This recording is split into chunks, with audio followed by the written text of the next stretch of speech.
இறுதி சுற்று திரைப்படத்தின் திரை விமர்சனம்.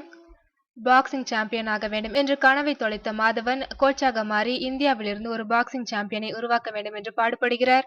அரசியல் மற்றும் பழிவாங்கல் காரணமாக வட இந்தியாவிலிருந்து சென்னைக்கு மாற்றப்படுகிறார். வேண்டா வெறுப்பாக சென்னைக்கு வரும் மாதவனின் பார்வையில் படுகிறார் மீன் விற்கும் பெண்ணான ரித்திகா சிங். அவரின் பாக்ஸிங் திறமையை கண்டு வியக்கும் மாதவன் ரித்திகாவை பாக்ஸிங் பயிற்சிக்கு அழைக்கின்றார். ரித்திகா மறுக்க தினம் 500 ரூபாய் தருவதாக சொல்லி தன் சொந்த காசில் அவருக்கு பயிற்சி அளிக்கின்றார். ஆரம்பத்தில் மறுக்கும் ரித்திகா மாதவனின் நோக்கத்தை உணர்ந்து ஒத்துழைக்கின்றார். மிக திறமையான பாக்ஸிங் வீராங்கனையாக உருவெடுக்கின்றார். பல போராட்டங்கள் கடுமையான பிரச்சனைகளுக்கு பிறகு ரித்திகா சிங்கை சர்வதேச போட்டிக்கு தயார்படுத்துகின்றார் மாதவன்.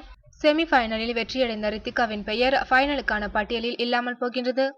ரித்திகாவிற்கு கோச்சாக மாதவன் இருந்ததால் அவரை ஃபைனலுக்கு அனுப்ப மாட்டேன் என்கிறார் தேர்வு கமிட்டியில் உள்ள ஜாகீர்.